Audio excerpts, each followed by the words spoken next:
Seniors in Pico Rivera mobile home parks are very active on the issue of rent control. Here, they invited the 4 candidates for City Council to a forum focused on housing. We present the forum without any edits for the entire community to watch the candidates. Pico Rivera City Government consists of 5 elected council members and over 100 city staff, including utility workers, parks maintenance, financial analysts, and others who help the 5 elected council members see through their vision.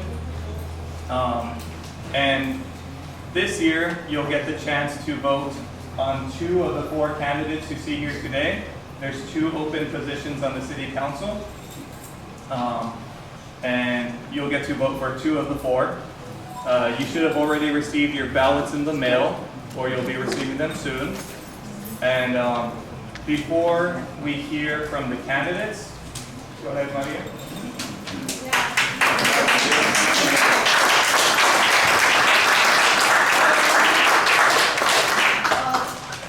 Thank you for coming and thank you for being here.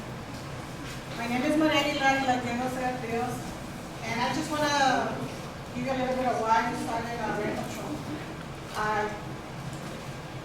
I came to the park. I'm from West End, and I'm your neighbor.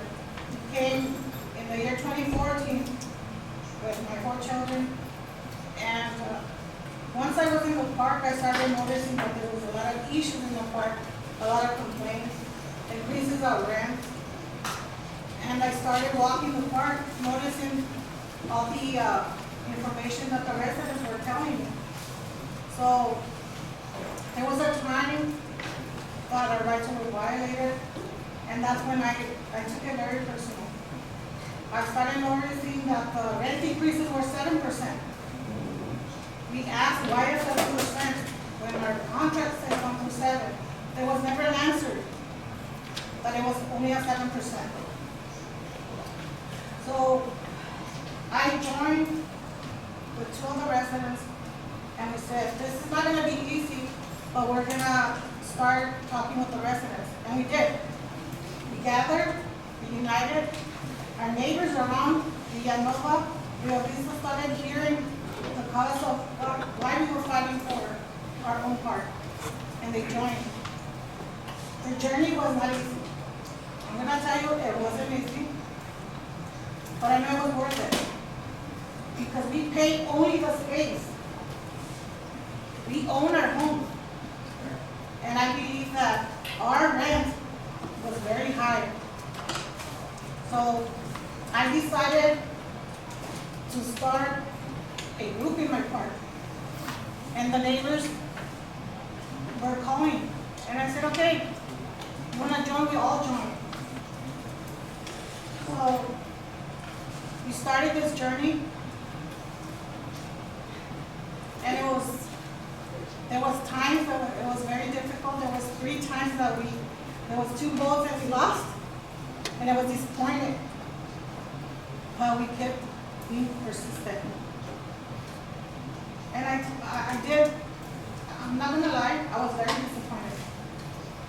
But knowing that the people that were being very affected were the elderly.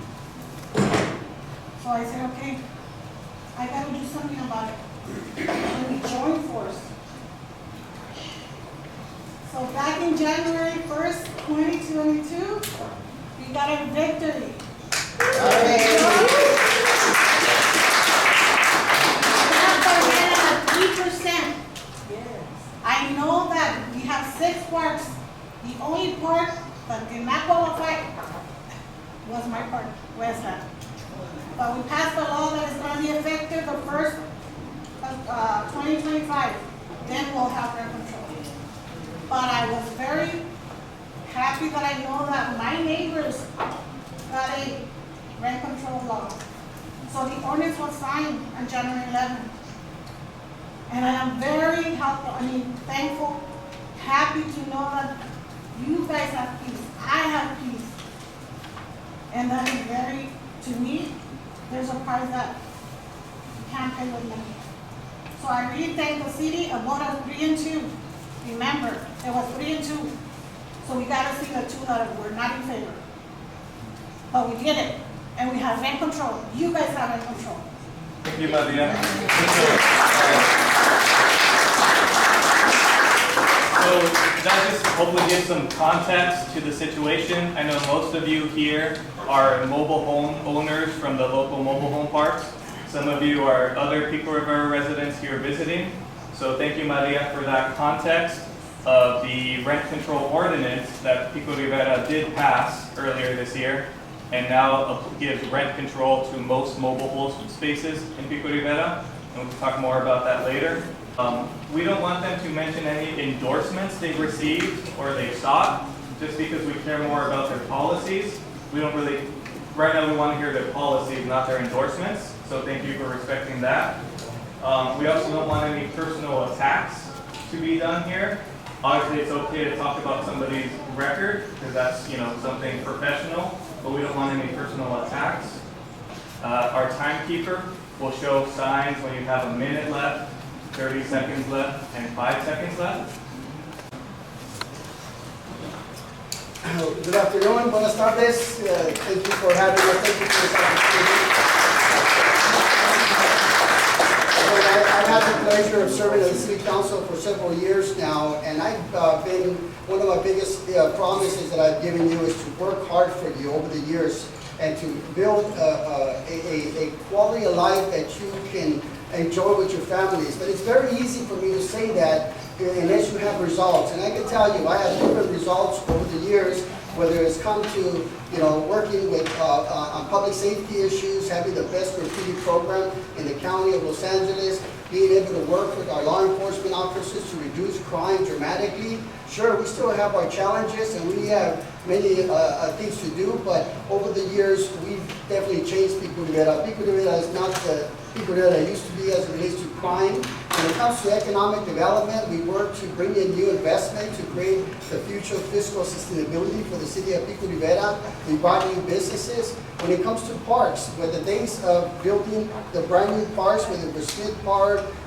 Rivera Park, Real Vista Park, and also rebuilding a brand new library to the creative partnership that I've done over the years with the school district, infrastructure improvements. We have a lot going on in the city of Pico Rivera, and I was happy to support rent stabilization for mobile home parks here in the city of Pico Rivera. But you can only do this and continue moving the city forward with experience, with leadership, proven leadership, that we can continue moving our city forward. So thank you very much for your time.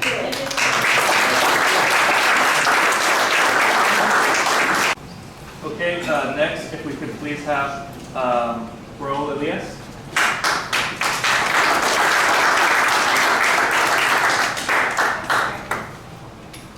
Thank you very much. I had the opportunity of speaking to you when this whole situation occurred. And I'm here to say, and I'm going to say it right up front, I was one of the ones that did not vote for it. And I came here to explain why. I'm 72 years old. We moved into Pico Rivera in 1955. I graduated from El Rancho High School, got into college on a football scholarship because I played at the Rancho Dons, and was in business for 29 years. I was able to get out and come back to my city because I wanted to come back and help my city, and I started teaching. I'm one of the oldest teachers in the district. You know why? I can't afford to retire. I can't afford to retire. If I retire, I'm going to have to move out of Pico Rivera. So what is my motivation? My motivation is for me to be able to live here after I retire. When I was looking at the situation with the park, what I did was I said, this is a problem not only of the residents here, but a problem in general in terms of senior citizens. And the problem that exists in terms of their future in retirement. Now, I have researched this thing. And I understand when I was first introduced to this, there were a number of you that are not owners, that are renters. That are renters. And that was what my concern was, the renters and the way that the agreements were. I did not think that the ordinance was strong enough. Thank you. Was strong enough. Thank you, sir. Thank you. I'm looking for a stronger one. Thank you.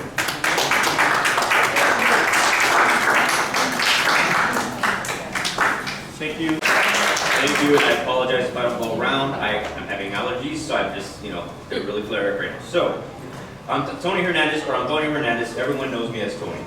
I grew up on the south end of town, went to Bernie, graduated in Rancho in '99, and throughout my time in, education, I grew up with a family that brought us up as, bringing the spirit of the community to our family. We would help our neighbors, we would help the kids, we'd help coach teams. That was how we grew up. As an employee of the Almonte Unified School District, I'm also the president of the California School Employees Association classified employees. And not too long ago, our union joined the teachers union to take on corruption in our district. You all see the scar that used to be the B building. We took that on to stop that from happening to the rest of the school because they made that choice without the consideration of how they're going to follow through with completing that option, with completing that construction. As I heard Maria talking about how you came together to help yourselves and speak for yourselves, advocate for yourselves and your community, I felt that because we experienced that. And I want to build a community that continues that sort of self-advocation. I don't think that there is enough outreach to the community right now. I do believe that there's good intentions in City Council, but I would like for the community at large to be part of the decision making. More committees, a citizens advisory committee. Let's get everyone together once a month and let's come up with a city goal that we can accomplish for a year. I mean, that's the kind of community that we should be building so that it's not just an elite group who's making the decisions for everyone. You should be involved in making the decisions for yourselves and making the decisions for the city. So that's what I'm about. So thank you and John Garcia. Good afternoon, everyone.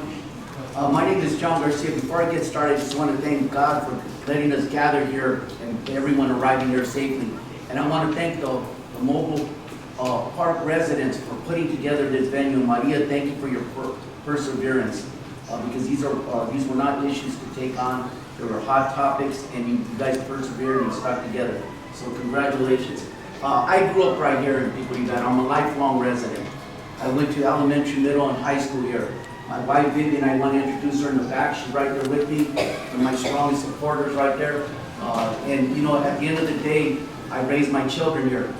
We all went up to elementary, middle, high school, graduated from a rancho. I've served on numerous boards and commissions here in Pico Rivera. If you look at my volunteer record, it's not what I'm going to do. It's what I'm continuing to do for the city. No matter what happens in this election, you're going to see John Garcia giving back to the city of Pico Rivera. I love Pico Rivera. Pico Rivera is my passion. It's my heart. I do volunteer work for our veterans. You talk our American Legions, our VFWs, our senior citizens. I still coach Little League at Rivera Park, a 7- and 8-year-old division. It's hard for me to detach myself from those young kids. We raise money for high school scholarships for our rancher to promote higher education, but not everyone's going to be college bound. So we got to look at other avenues for them to take. But I hope I can earn your trust this evening and your support. Thank you. Is now the law of the land for Pico Rivera. It allows mobile home park landowners to make a reasonable profit while keeping rents affordable for most mobile home residents, with some exceptions. There are minimal administrative costs for the city, and the ordinance describes them to be offset by small fees on residents, as well as appeal application fees if park owners appeal. So my question for each of the candidates, now that this ordinance has been helping residents like those here for more than a year, do you support keeping it as the law of Pico Rivera? And will you commit to talking to residents if you have any questions or concerns about the ordinance? And we'll start with Raul. You know, I wanted to have this action put on the ballot so it wouldn't be a temporary situation. It would be part of the law here. That was one of my concerns about it, okay? Is that I wanted us to put it on the ballot and vote for it as law, okay? The other part that I was concerned about was the non-owners, the renters. The renters are not covered in this situation. So what I'm proposing is I'm elected here, a new ordinance that's going to cover seniors, 62 and over, and it's called Senior Citizen Rent Increase Exemption, in that no rent increases will occur to people that qualify for this. So the rent control is a great step forward, but what I want to do is that I really want to solidify the whole concept of affordability for seniors. So that is what my concern is right now. That's what's driving me, is the fact that we do have the opportunity of being able to do this. In New York, this program has been existing for 20 years and has been very successful. Very successful. And again, the whole idea, 62, you qualify, no rent increases. What happens is that the city absorbs the rent increase and it provides tax credits to the landowners. So everyone is happy. Everyone is happy. Thank you. Thank you. So I'll repeat the question, and it's going to be for Tony to answer next. Has been helping residents for more than a year. Do you support keeping it as a law? Will you commit to talking with residents if you have any questions or concerns? Absolutely. Just like I stated in my opening remarks, my biggest thing is to have people come together and advocate for themselves. And you guys did that. It should be protected. If there was an idea that came forward that was better, of course, I would support it. However, it still would be with your consent. You have to make sure that you have the buy-in. You want this. You know, you're going to be the ones that are affected by it. So you need to make sure that you're in that discussion. It's not just a decision that 5 people on the council should make. You know, 5 people on the council might not have the circumstance that you're in. So you, as the residents and as the homeowners and the renters, need to be involved in that discussion. I heard a couple meetings, several meetings actually, the concerns of the residents firsthand through public comments.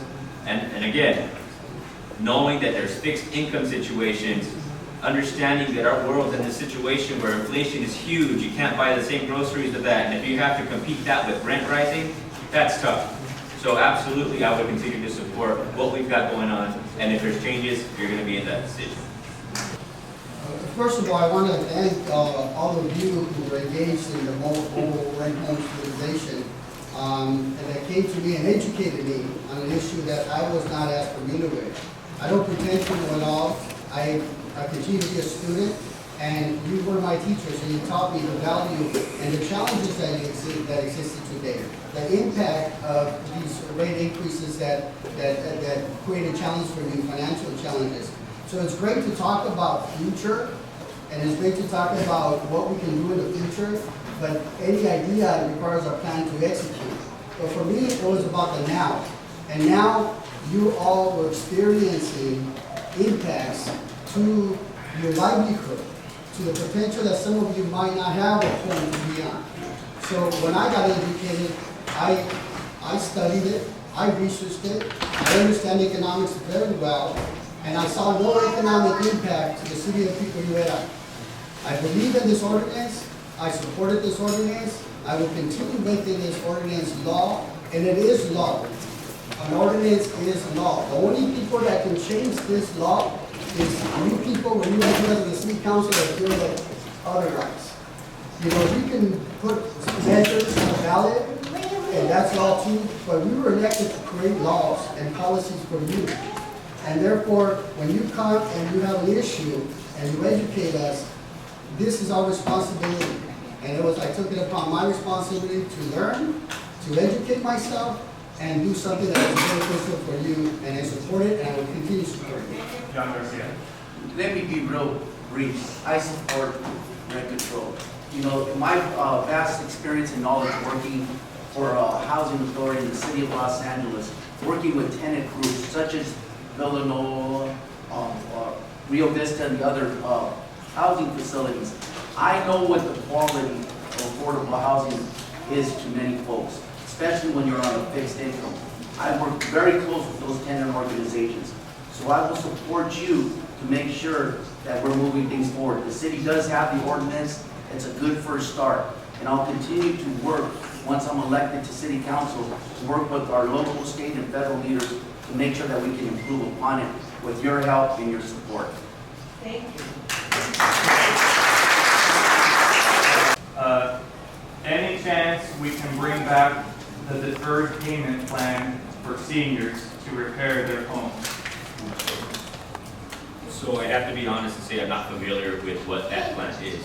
However, I'm someone who understands budgets and understands that if things are economically possible and there's going to be a gain that's worth looking into, and if it's possible, we will do it.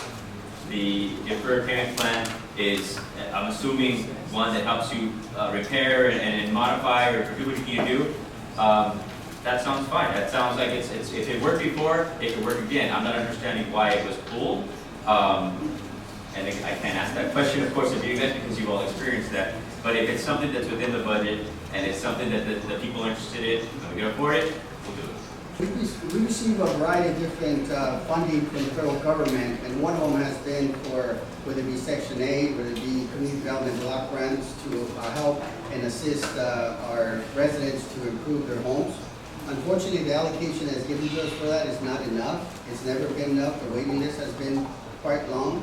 However, I do believe in reinvesting in your property, but not all of us can have the economic means to invest, especially when you have essential things such as roofing, such as plumbing, the essentials to make sure that you have a quality living facility or home. And so I do support, and I've supported, and I've advocated for it.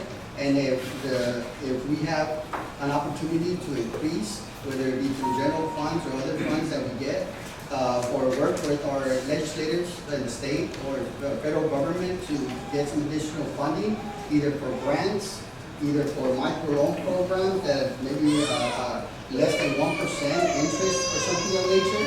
Those are all opportunities that are available and we can make available if there's a desire from the community to do so, because I do believe in reinvesting in your property, at the very least have the essential things working for you.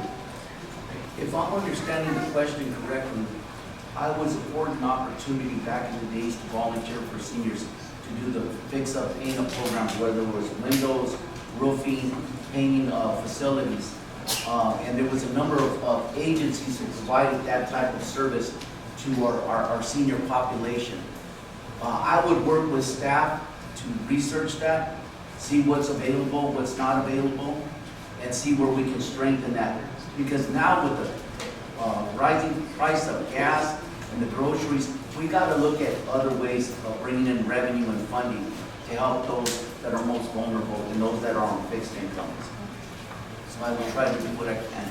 Thank you. This next. Yes, there is. All we have to have is just the political will. We had close to $15 million that was given to us by the federal government to deal with the issues of the COVID situation. The council decided to commit close to $9 million to the swimming pool. $9 million. We're now going to receive funding for the swimming pool. So we're going to have an additional $9 million, okay, $9 million that we could use for this type of investment. Now, as I mentioned to you, I have a very, solid interest in senior citizens' rights because I'm a senior citizen.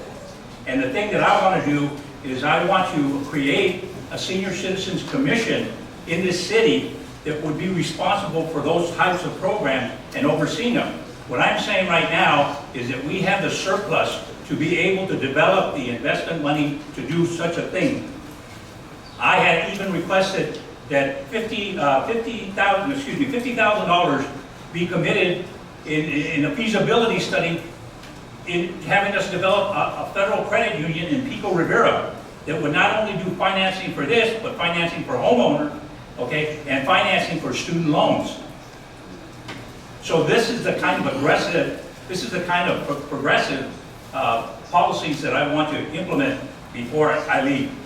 The El Rancho Unified School District in serving the students who live in Pico Rivera? Very good question. As I was sharing with the superintendent and some school board members, when I was a kid growing up, we had open campuses. You could go right into the school and you would, during the summer, you could go there and arts, crafts, games, boards, and then go home for lunch and then just come back and participate in activities. I just don't understand why we want to erase that boundary line from Rancho to City Hall. And that's one of the areas that I would really like to see. I know everybody preaches that when they're going to want to go for city council or school board, but why hasn't it happened? Personally, you leave egos and titles at the door. We sit down, at the end of the day, it's the same kids. The kids, the educators working with them, and then we get them after school at the park. All right, so next we plan to work with the ERUSD in serving the students who live in Pico Rivera. I have a perfect image of it, and because I am a teacher, I'm a very active teacher in there. And one of the first things that we have to take a look at, and I know that we have one of the candidates for school board that's running on that very same thing, is the school safety situation. The school safety situation. I was involved in the last threat that occurred. It occurred in my classroom. The student came in, was in my class for 10 minutes before the sheriffs came in and handcuffed him. Within that 10 minutes, if he had a weapon, he could have killed my entire class and myself. So I know exactly the situation that we have. We have to beef up and we have to work in developing a safety plan for the youth in here. One of the problems that we have is when we talk about public safety, we really don't think of students being involved in it. And that's very much a factor that we should be involved in. We also have the opportunity of working with them. We have 50% less college graduates in our neighborhood than our neighbors. We've got to help it. We've got to help them do that. One of the major issues we have in our community is the declining enrollment. Students are flocking other locations, South End. It's just cheaper and more affordable to live not in Pico Rivera. And we have, as a district, a lot of property that is not being used. Some of it can be used for parks and fields. Others can be developed into housing for families. And in that sense, we'd be helping both the city and the school district, basically bringing in new kids, attracting new families so that both sides prosper. You know, we all understand that when even as children leave and the population declines, your workforce there starts to decline. And some of that will lead to economic impacts that you can't foresee because you're thinking in the now. But by bringing in families, building a population that is a strong, it's going to make a strong workforce for people, we're going to keep ourselves strong, and it'll benefit both the city and the school district. So that's one of the things I'd be looking into. Gustavo Camacho, the Unified School District, and serving the students who live in Pico Rivera. So I've always been an advocate for collaborative governance. The city of Pico Rivera and our Rancho Unified School District share the same boundaries. We have a unique situation where we serve the same constituents. When the students are at school during the day, they're in the community at night. So we are there to collaborate, and the collaboration should help to a two-way street. I first started with a program called Generation First Degree. When Gil and Jackie Medals won the lottery, I was on the board with both Gil and Jackie to push for having a college degree in every Pico Rivera household, through the scholarships, through boot camps, programs that they did together, because I do believe that education is real economic development. Second, I partnered with the school district, and it took me years to be able to convince them that, that these 4 school sites that are closed, that have been closed for the last 10 years, is green space for our community. We now have Rio Pico Park, because I didn't give up and I pushed, but issue is still their property, but now we have a park and we can do this for many other parks as well. In addition to that, I just sat in a panel on emergency preparedness that I taught a lot of mayors about through my experience in working with the school district and so forth. There's opportunity. It's not their property. It's not our property. It's their property. Thank you, Gustavo. Note we're sitting flat until the end. Soon be constructed down Washington Boulevard, providing transportation between Pico Rivera, Whittier, and downtown LA. How can Pico Rivera ensure existing housing and residents are protected during the construction. Can additional housing be constructed as well? So the city of Pico Rivera sits in an area that could take advantage of a lot of regional transportation federal dollars, whether it be through Rosemead, whether it be on the freeways that encompasses because of the location that we are.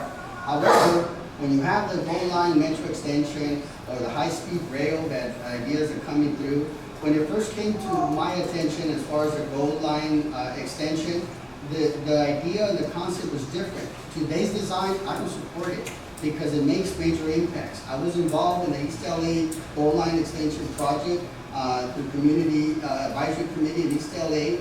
It has major impacts. I don't support it as it exists today, but in addition to that, I'll tell you that the plan that extends all the way to Whittier, there's no funding for it. I know people at Metro, if anything, it might go to the Greenwood on Montebello station. By the time it even gets to Pico Rivera, it'll be probably 2040, 2050, if it ever got there. So they don't have the funding for that project today, but I do support Okay, housing. so next, the same question. How can Pico Rivera ensure existing housing and residents are protected during the construction of the Gold L line extension? Can additional housing be constructed? First, I don't believe in displacing residents or businesses with this gold line. I will work with them to make sure that they're not displaced or impacted in any way. I will support it, because I would not want to move anybody in any way. And as Mr. Camacho just mentioned, where's the money? As we're knocking on doors, meeting with residents, that's one of the big concerns right there, and basically letting them know, I do not support it, and I would not want to displace you in any way. Ensure existing housing and residents are protected during the construction of the train. Can additional housing be constructed? We have to develop the political will for this. You know, I had so many people from East LA come to me and share the story of the failure that they had in the plan there. That it just kind of devastated the community. Now, our staff has already identified that if there is a problem, where our city is going to be affected the most in terms of its economics because of its, because it's on Washington Boulevard. The thing that we have to do is that we have to start taking control. You know, they haven't had any meetings in Pico Rivera regarding the metro. In Pico Rivera, we've had members of the community complaining about the fact that they haven't. They've had them in Whittier, they've had in other cities, but not where it's been impacted financially like it's going to be in Pico Rivera. The community has to be mobilized and the political system has to be ready to protect us. Ensure existing housing and residents are protected during the train line construction. Can additional housing be constructed? Starts by planning now. I mean, we know it's coming. We're not sure what we can do to stop it. We can talk all we want, but if it's a county thing, it's a county thing.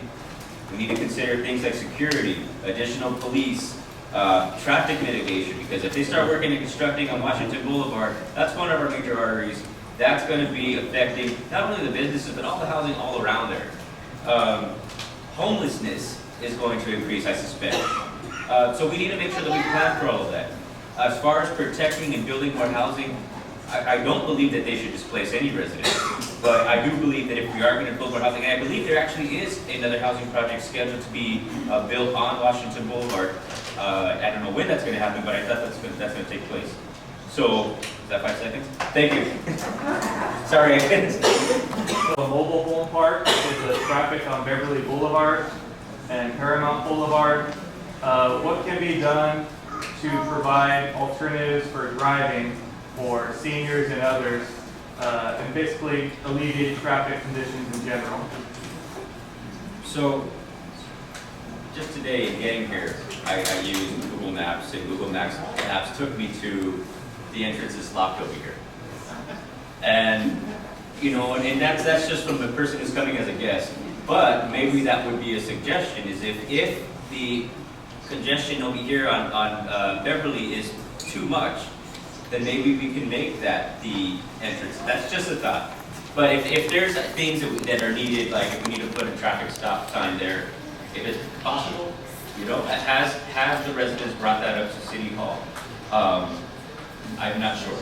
But I think that if that's what we need to do, I think the quickest remedy is if you can move the entrance to this end, you know, that would make it a little easier for you to avoid some of the major traffic on Beverly. What can be done to provide alternatives for driving for seniors and others? You know, that's an engineering question, and I'm not an engineer, but I would say this, that the way the city of Pico Rivera was built and the way we grew with it, there's a lot of streets and areas that are challenging and have become a public safety issue. Paramount Boulevard is a good example. When you travel south of Whittier Boulevard, there was a lot of fatalities during that curve area, and we were able to get grant funding to put guardrails there that alleviated.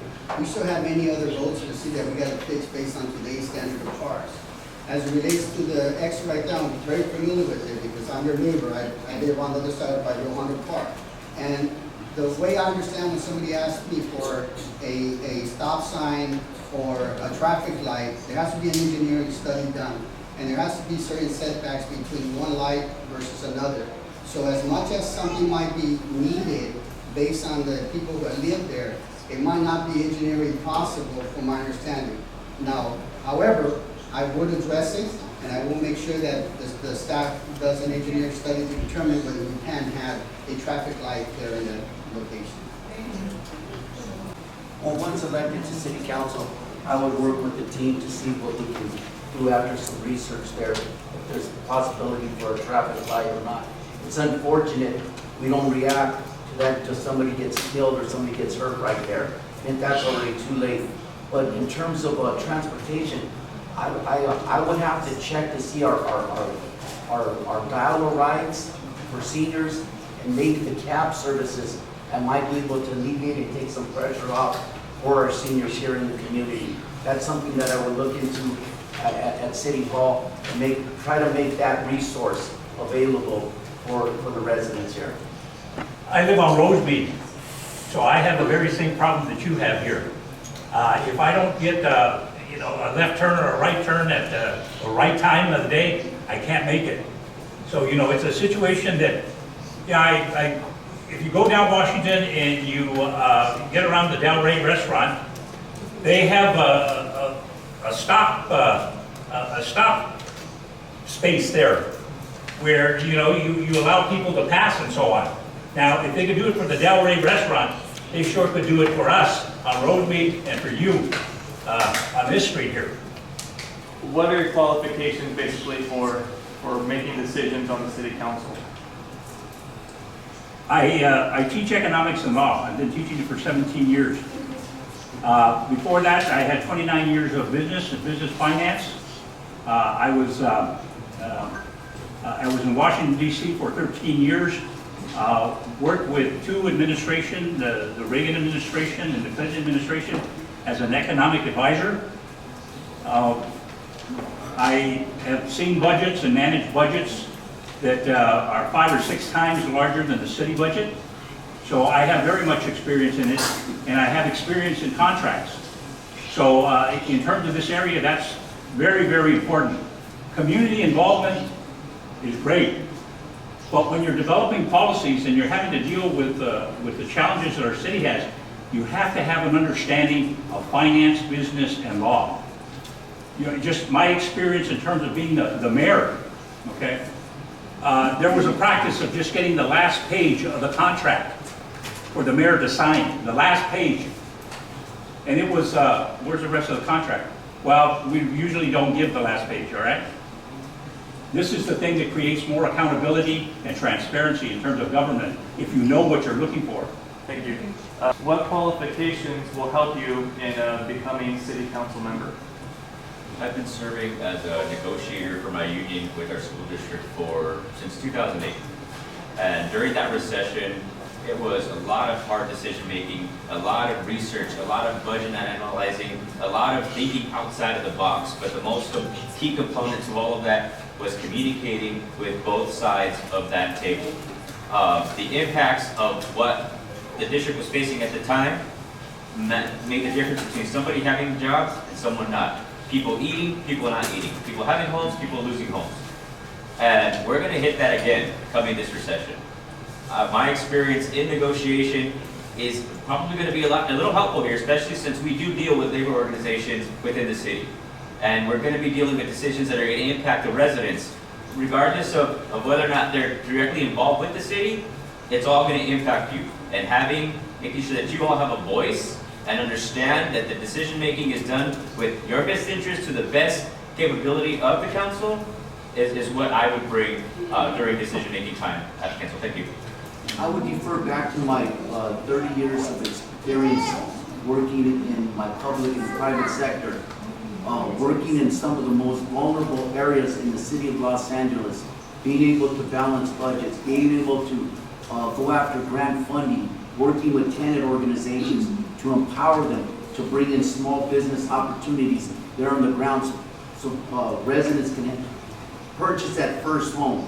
So I've been able to lead teams, I've been able to assist teams, I've been able to promote up the ranks throughout the city of Los Angeles, and I hope to bring those skills to the city council.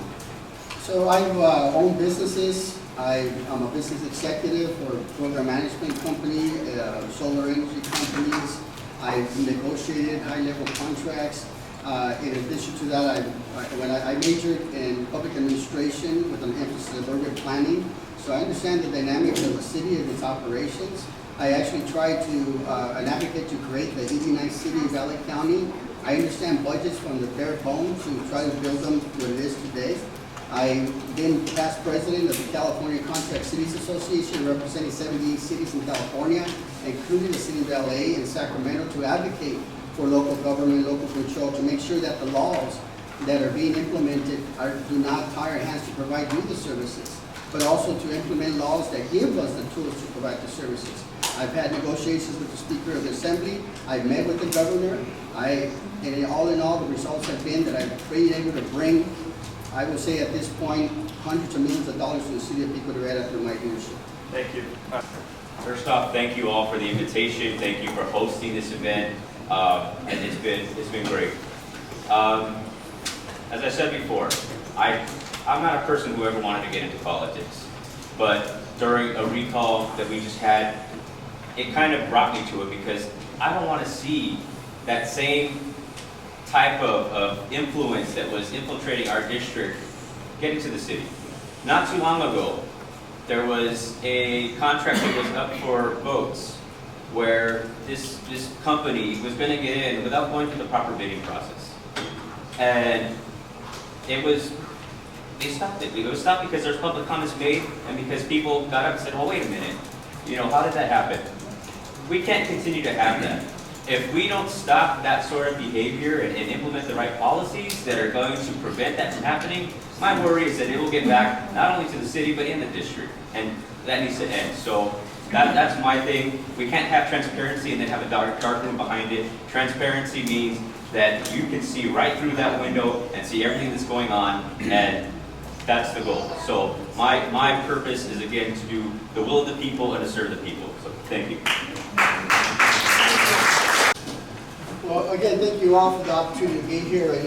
I always say I go back to family, to my family. I have 3 beautiful girls. I've been fortunate to have my eldest just graduated from Berkeley last year. The foundation that my wife and I have given our daughters is the same foundation and motivation it gives me to improve the quality of life of your families and you as an individual. They keep me humble, they keep me grounded, and at the end of the day, it's about giving you results. Anybody could come up here and talk about what they're doing and what they were doing, but look at what they've actually done. I have a proven track record of giving you results. We have a strong budget today. We have surpluses over the years. We have a 50% healthy reserve. The state of California audit has told us that we're one of the low-risk cities because of financial and accounting practices. That's the financial stability. We have over $400 million in capital improvement projects that are coming, that we fought to get, and now are materializing and we're executing. The city of Pico Rivera has major improvements to come. We will continue growing this community, but it can only be done through leadership, proven leadership. It can only be done through experience.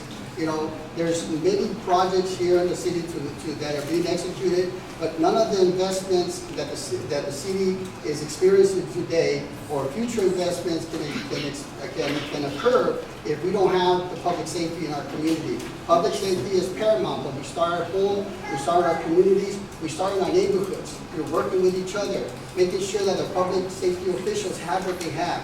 So when it comes to infrastructure, when it comes to economic development, when it comes to public safety, and also open space and recreation, let's build new parks. We're gonna lose 60% of our open space. We gotta keep working and experience leadership matters. Thank you very much, I appreciate your vote. Next 2 minutes. Again, thank you for allowing me an opportunity to participate in this forum. I'm not your traditional politician, but those of you who know me know I'm result-oriented. Those of you who do not know me, I hope to know you better. At the end of the day, my passion is Pico Rivera. I love my community. I love our youth, our families, our children. I was raised in humble beginnings. You always treat people with respect. You give respect. You don't cast any judgment. My goals are your goals. I hope to carry the voice of the people to City Hall. Because somehow, some way that's been missing, that's been forgotten. Your voice is important. Your goals are important. And at the end of the day, that's John Garcia. Those of you who know me, I will do everything I can to carry your voice to City Hall. And I hope to have your vote come November 8th. Thank you. It took me 4 years to get a Veterans Commission and a resource center that we badly needed. I hope it doesn't take me that long to get a Senior Citizens Commission that is going to be able to address the issues that we have here. One of the items that I want to work immediately on is the rent increase exemption program. Now that will cover everyone in the city that is 62 and eligible. That is a major challenge, and it's going to be a major project, but it's been done in other cities. Our city is producing probably the best that it's ever had. And you know, I'm not going to be shy in saying, I'm going to take credit for some of that. The budgeting situation that we have right now, when I went into the city, they did not have those budget controls. They did not even have monthly reports. There was no accountability in that situation until I came in and I demanded there be monthly reports, that there be financial reports. Let me give you an example. The dam. We had the opportunity of submitting a proposal on what effects the dam was going to have to repair the dam. The city had projected $12 million. $12 million. After I reviewed the environmental impact of it, I had everything itemized. I was the first one to have a blackboard in the office, okay?